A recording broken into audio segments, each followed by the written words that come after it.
All right, Shalom. I want to start off by giving all praise, honor, and glory to Yahweh, by Hashem Yahushai, by Hashem Kakadash. Double honors unto the apostles and others of great millstone. Peace to the hopeful elect. So, Brother Barzal from the GMS Arizona camp, and I want to go into a quick lesson on this video that I came across on WorldStar. In this lesson, what I want to highlight in this video is a point that this history teacher made in setting the record straight about slavery. And a lot of, people out there always especially these Edomites, the so-called white man, to defend himself on the atrocities that he's been exposed of and that he's committed in putting the so-called black man, which is the Israelites of the Bible, the so-called black, Hispanics, and Native Americans, and putting us in slavery and captivity, is that your own people sold you into captivity. But it was actually Africans who are not Israelites that were selling us in captivity, meaning you had Africans, which go back to Ham, were selling Israelites, who goes back to Shem, into slavery, which we were brought over here in ships and served captivity over here in America. So there's a difference between the so-called blacks, the black Africans or the Hamites, and the so-called black Americans, which are, Israelites. All right. And he makes a point in this video. He makes a statement that builds upon that. All right. So we're going to play the video and then grab a few scriptures, and I'm going to close it out. I had several students this week ask about a TikTok they saw in which older white Americans were blaming Africans for facilitating the transatlantic slave trade, and I thought I would set the record straight. A fairly small number of Africans did participate in the slave trade by bringing mostly prisoners of war out to the coast to be sold to the Europeans. But remember, Africans don't think of themselves as only one people, so they were not doing it to themselves. Boom. All right. Now I'm going to play the whole video, but that's the point. All right, let's play that back real quick, though. And I thought I would set the record straight. A fairly small number of Africans did participate in the slave trade by bringing mostly prisoners of war out to the coast to be sold to the Europeans. But remember, Africans don't think of themselves as only one people, so they were not doing it to themselves. It would have been very difficult not to participate. So that's the point. That is the point that we have been saying here at Great Millstone for years, that there's a difference between the Africans and you so-called African Americans, you so-called black people here in America. We're not Africans. Those over in Africa know that there's not just one race of people in Africa. That's what this man is saying. That's what this history teacher is saying. Because when we were persecuted by the Romans in 70 AD and we fled into Africa, a lot of our people ended up in Central and in the west coast of Africa. And those Hamites in those lands, they knew that they were dealing with Israelites. They knew that they were dealing with Israelites, and they sold Israelites into the hands of the Europeans to be brought over here to America to serve captivity. So let's grab a few scriptures on that. Matter of fact, let me play this video and then I'm going to grab a few scriptures. I'm going to just close it or finish out the video. Let you hear everything that this man said, and then we'll grab the video, a few scriptures. Because European traders would exchange rum and guns for slaves, thereby fomenting conflict between African groups. So if you were an African chief who did not participate, you may find yourself on the next slave ship. In the case of the U.S., we had 1 million enslaved in 1800, we had 4 million enslaved in 1860, and the slave trade from Africa was banned in 1808. So that's almost entirely attributable to the domestic slave trade. Blaming Africans for the Middle Passage is whataboutism, but also falls apart with 60 seconds of historical scrutiny. Boom. You know, pick it apart in 60 seconds. So yeah, man. Now I got some information here because if we look up Ham, and this is from Wikipedia, it says Ham, son of Noah. All right. So Ham, it says, according to the Table of Nations in the book of Genesis, was the second son of Noah and the father of Cush, Mizraim, Put, and Canaan. All right, those Canaanites. So you see the children of Ham were Cush, Mizraim, Put, and Canaan. Right?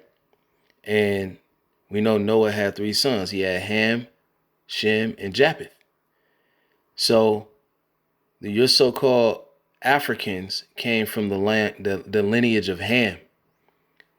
And the chosen lineage was through Shem, which goes down to our forefathers Abraham, Isaac, and Jacob, which is the progenitor of the 12 tribes of Israel, you so-called blacks, Hispanics, and Native Americans.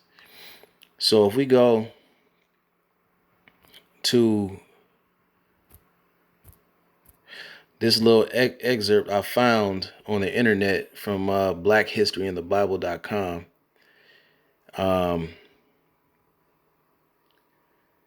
You'll see it says, this is perhaps one of the best known references found within a major publication, the voice of words, Salakia. It says the choice of words indicates that Negroes are from the line of Shem. All right. And so this is an excerpt from the Zandervan Bible Dictionary that we always reference. But what does it say for the definition of Ham?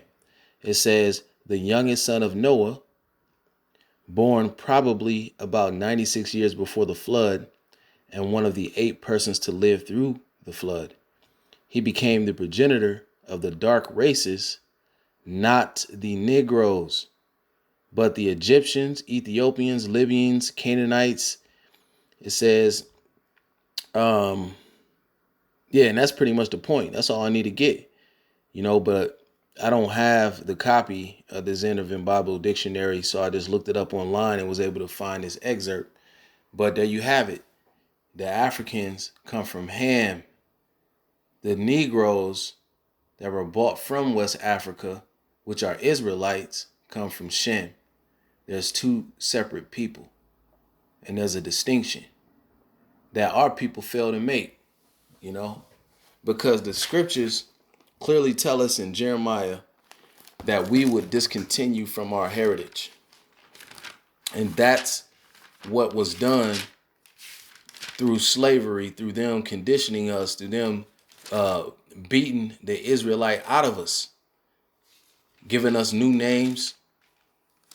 And throughout the generations, we lost our heritage. All right. This is Jeremiah 17:4. It says, and thou, even thyself, shalt discontinue from thine heritage that I gave thee, and I will cause thee to serve thine enemies in the land which thou knowest not, for ye have kindled a fire in mine anger, which shall burn forever. So we went against the law, statutes, and commandments of Yahweh Shem Yahweh Shai. We were worshiping idols. We were sacrificing to idols. We were breaking the laws, and the Heavenly Father punished us by putting us into captivity and taking us and stripping us of our heritage because we weren't honoring our heritage. We weren't honoring our power. We were going against our power. So he turned his back on us for a little season, man, and allowed our enemies to punish us. So we're still yet this day in our captivity, man. Deuteronomy 28:68 tells us how we were going to be brought into captivity by way of ships. We were going to be brought into Egypt again on ships. All right, let me grab that real quick, because we were brought, and the Israelites would be brought into captivity on ships into Egypt. So Deuteronomy 28:68 says, "And the Lord shall bring thee into Egypt again with ships, by the way whereof I spake unto thee. Thou shalt see it no more again." Talking about the Holy Land. It says, "And there ye shall be sold unto your enemies for bondmen and bondwomen, slaves, and no man shall buy you or redeem you or save you." And that's exactly the way prophecy played out. We came over here and we served this captivity, and we're still in the land of our captivities, man.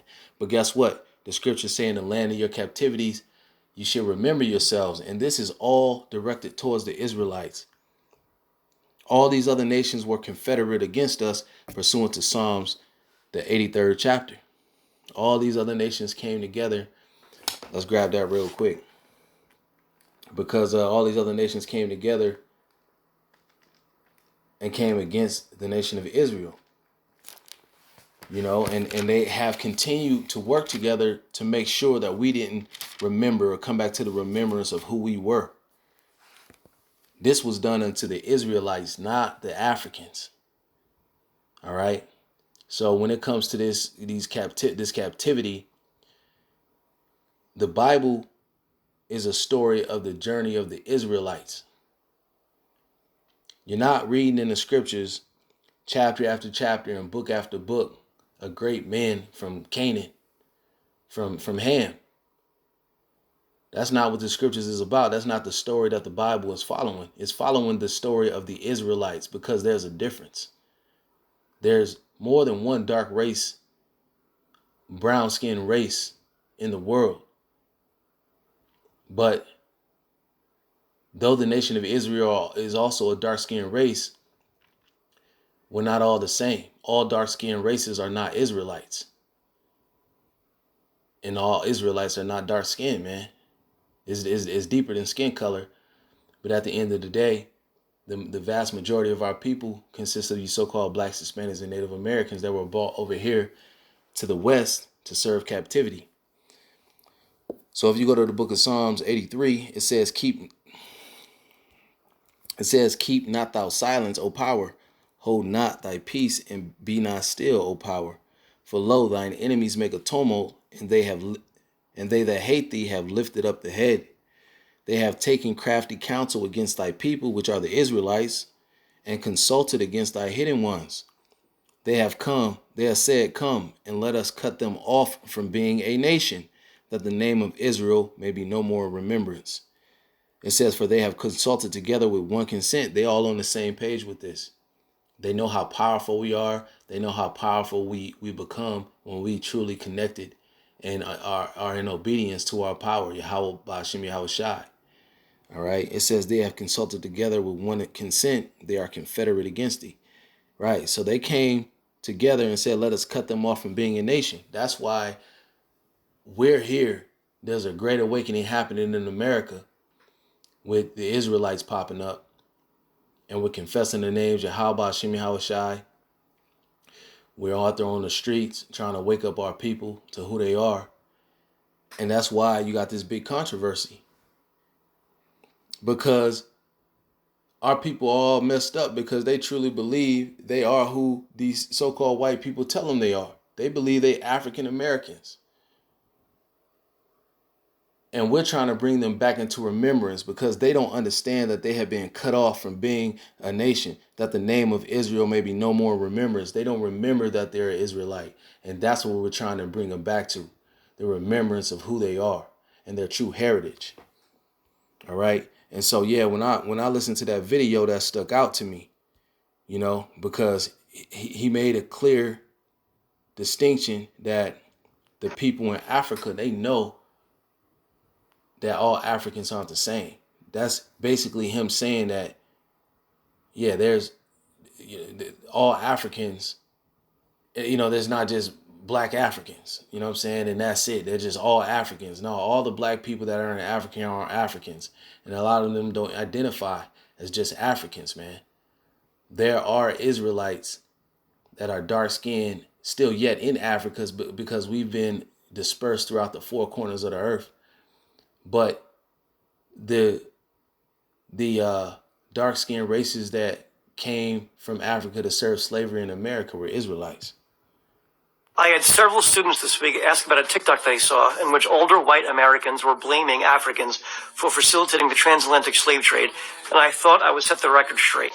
Fairly small number of Africans did participate in the slave trade by bringing mostly prisoners of war out to the coast to be sold to the Europeans. But remember, Africans don't think of themselves as only one people, so they were not doing it to themselves. There you go. So with that, I want to give all praise, honor, and glory to Yahweh, Bahashim Yahushai. Double honors to the apostles and elders of Great Millstone. I want to send peace, blessings, and salutations to the hopeful elect. This is Brother Barzal from the GMS Arizona camp. I'm going to say shalom until next time.